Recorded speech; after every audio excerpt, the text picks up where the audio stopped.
Hello Mabuhay, welcome back with another rant episode from yours truly, Antonio. In this video, I am going to rant about gender-based sexual harassment. Yes, you heard that right, gender-based sexual harassment. Why, you may ask? This discussion is partly in response to the controversy involving remarks made by Bong Suntay about Ann Curtis that many people criticized as lewd and inappropriate. Shout out to Ethan for requesting me to do this rant. Thank you so much, Ethan. Now, this video is not about spreading outrage for the sake of outrage. Instead, it is about discussing a serious issue that affects people in workplaces, public spaces, schools, and even online communities. Gender-based sexual harassment is a violation of dignity and respect, and when such behavior appears in public discourse, especially from people in positions of authority, it raises an important conversation about accountability,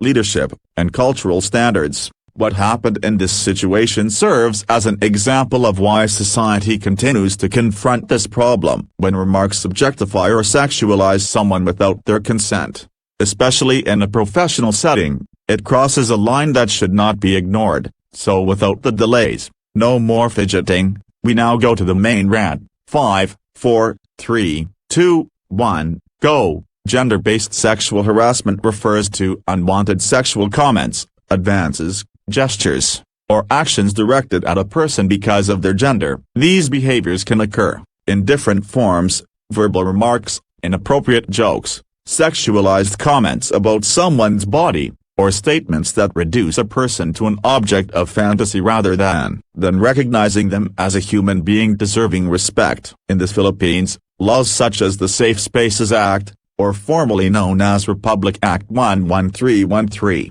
recognize that harassment can occur not only in workplaces but also in public spaces, transportation, educational institutions, and online environments. The law specifically addresses behaviors such as sexist remarks, catcalling, unwanted advances, and other forms of verbal harassment that create a hostile or degrading environment. One of the reasons this issue matters so much is because words influence culture. When people in influential roles make inappropriate remarks and those remarks are treated as harmless humor, the message being sent is that disrespect can be tolerated. Over time, that normalization lowers the standard of how people treat one another.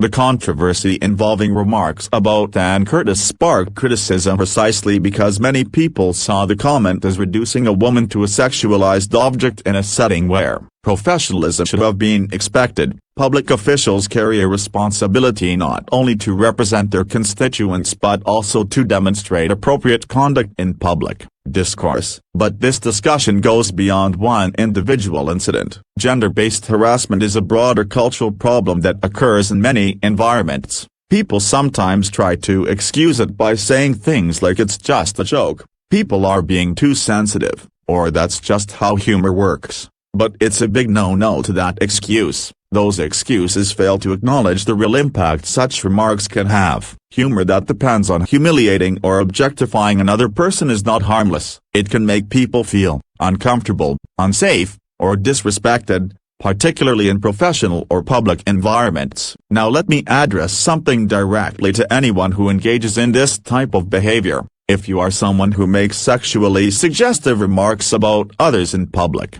thinking it is funny or harmless, you need to seriously reconsider what you are doing. When you reduce someone to a sexual joke or treat them as an object of fantasy in conversation, you are not demonstrating wit or intelligence. Instead, you are contributing to a culture that normalizes disrespect. And if you are someone who defends these remarks by saying, "It's only humor," you should reflect on what that humor is built on. Humor should not rely on humiliating or degrading someone else. Respect should never be optional. Ask yourself this question honestly: if the same remark were directed at someone close to you, a sister, a mother, a daughter, or a friend, would you still consider it harmless? If the answer is no, then it should not be acceptable when directed at anyone else either. No exceptions, it's all plain wrong. And we do not even have to look very far to see examples of why this issue still matters today. A recent controversy involved Bong Suntay making remarks during a congressional Hearing that referenced Ann Curtis in what many critics described as a vulgar and sexualized analogy, the comments sparked widespread backlash from women's groups, lawmakers, and the public because it was seen as degrading and inappropriate, especially in a formal government setting. Curtis herself later responded publicly, stating that her name was used in a disrespectful way and emphasizing that this type of objectification should not be normalized. This example shows exactly why discussions about gender-based harassment remain necessary when remarks that sexualize or objectify women occur in spaces where professionalism and respect should be the standard, such as legislative hearings. It sends the wrong message about leadership and public accountability. Incidents like these remind us that respect is not optional, especially for people who hold positions of influence in society. Gender-based harassment continues to exist because people often dismiss it instead of confronting it. But every time someone speaks up against disrespectful behavior, it reinforces the idea that dignity and respect are non-negotiable values in society. At the end of the day, gender-based sexual harassment is not a trivial issue. It is a reflection of how society values respect, dignity, and equality. When inappropriate remarks occur, especially from people in positions of influence, they must be addressed so that the standard of respectful discourse remains clear. Accountability is not about attacking individuals, it is about maintaining the principle that everyone deserves to be treated with dignity. If you have ever engaged in behavior like this before, consider this an opportunity to reflect and do better. Words matter, and the way we speak about others reflects the values we hold as a society. And that's all for this video. Thank you for watching. Please do not forget to like this video and subscribe to this channel if you haven't done so already. Feel free to share your thoughts respectfully in the comments below. I will see you in the next video. This has been Antonio,